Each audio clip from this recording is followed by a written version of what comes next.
Senator Lynn Ruane. And firstly, I'd like to thank you, Cathaoirleach. I know you're supposed to be impartial in your role, but you've definitely played the role of my Seanad daddy here in the House, so thanks thanks very much for that. You've been always very kind to me since I've come in with lots of advice. As long as I was not your sugar daddy.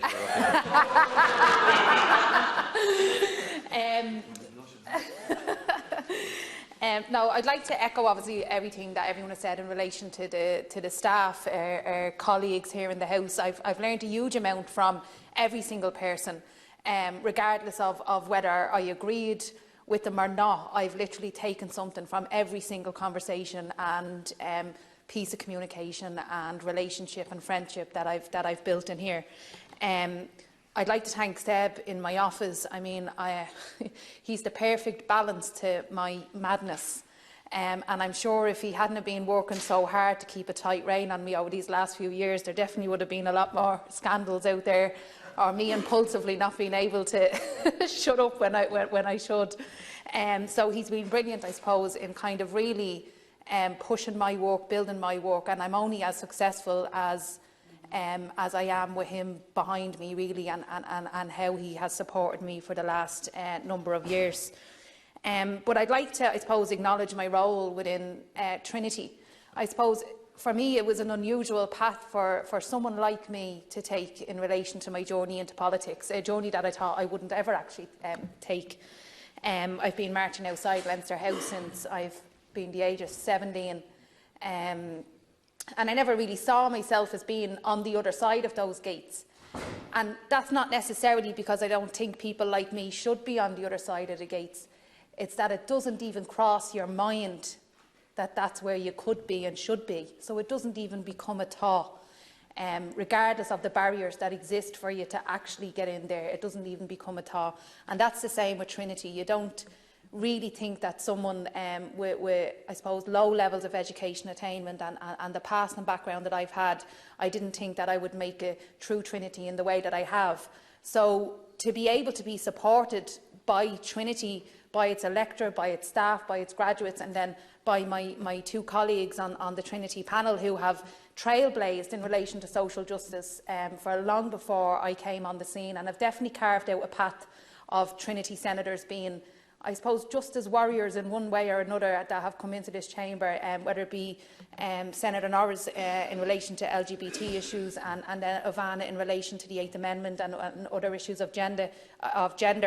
They've definitely allowed a space for someone like me to come in and put the issues that I care about, whether it be human rights in relation to people within addiction, living in poverty, inequality, lack of education attainment, ex-prisoners, people that are currently in the prison system, and all the legislation that I've brought to date have been reflective of my lived experience and the realities of lives like mine in my community.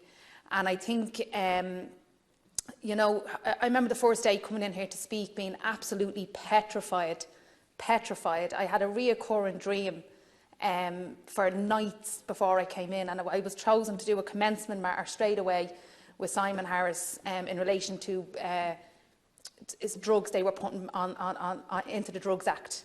And I had this reoccurring dream, and I was walking up Grafton Street, and I looked, it was like a Tommy Hilfiger blue navy suit. It almost looked Fianna Fáilish. I know Dermot would like to try and claim me as some sort of conservative liberal, but the suit definitely looked conservative anyway, and it's definitely not something I ever would have wore.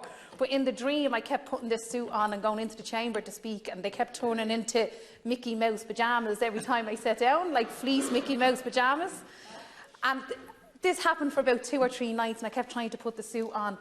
And I suppose I had to sit with that and really think about it. And I was like, you know what, I just need to go in. I need to be me. I have my accent. I have my style. I have my culture. I have my working classness, if whatever that is. And it's definitely not a navy skirt suit.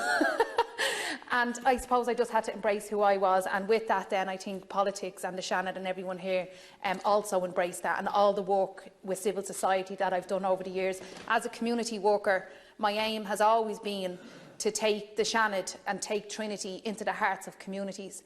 And I've tried to use those community development principles to not only work on legislation, but to also build initiatives with the cultural and social capital that being a Trinity graduate has allowed me to have, and being a senator has allowed me to have, Throughout my last 3.5 years here, if I weren't to be re-elected, I can look at the likes of Project SUMS, which sees over 150 students a week to give them free maths grinds, all developed through my role here with UCD graduates and retired lecturers.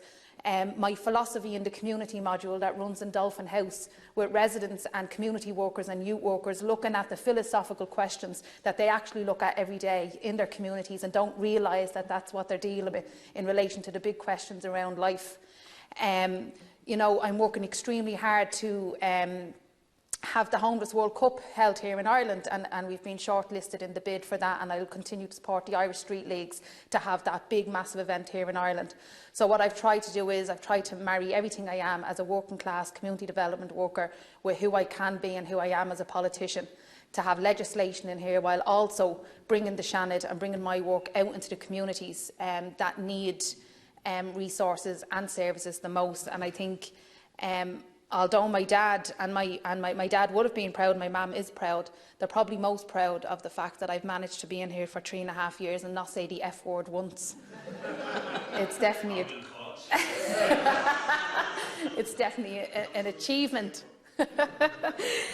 So listen, I'll finish on that, and just to say that it's been an absolute pleasure and an honour to be here, and I hope that I can continue.